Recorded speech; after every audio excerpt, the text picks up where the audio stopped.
আচ্ছা, একটা কথা বলো তো, হ্যাঁ, কি কথা বলো। আমার কাকে জীবন সঙ্গী বানানো উচিত? যে আমাকে ভালোবাসে তাকে, নাকি আমি যাকে ভালোবাসি তাকে? তুমি যাকে ভালোবাসো তাকে জীবন সঙ্গী বানানো উচিত নয়, তোমাকে যে ভালোবাসে তাকে জীবন সঙ্গী বানানো উচিত। তাহলেই জীবনটা সুখময় হয়ে উঠবে, জীবনটা উপভোগ করতে পারবা। শোনো, আরেকটু ক্লিয়ার করে বলি। মনে করো তুমি একটা নৌকায় আছো, নদী পার হবা।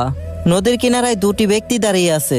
একজনকে তুমি প্রচন্ড পরিমাণ ভালোবাসো, যাকে নিয়ে তোমার হাজারো স্বপ্নে ঘেরা, যাকে ছাড়া তুমি বাঁচবা না।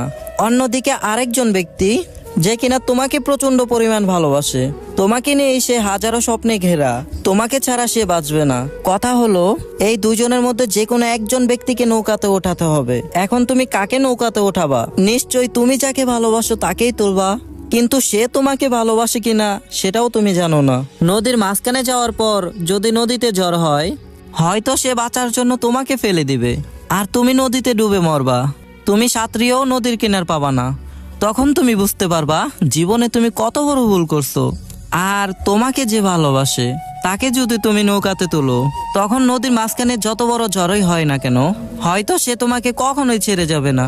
যদি মরতে হয় তাহলে দুইজন একসাথেই মরবে, যদি বাঁচতে হয় দুইজন একসাথেই বাঁচবে। এতে আমরা কি বুঝলাম?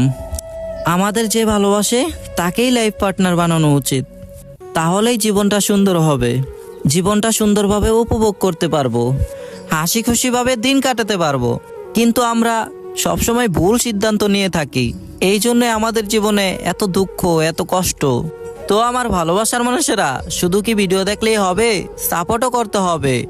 তোমাদের জন্য এত কষ্ট করে ভিডিও বানাই, তোমরা একটা লাইক করো, একটা ফলো করো, আর ভিডিওটি সবার কাছে শেয়ার করে দাও, যেন এই ভিডিওটি দেখে মানুষ কিছু একটা শিখতে পারে।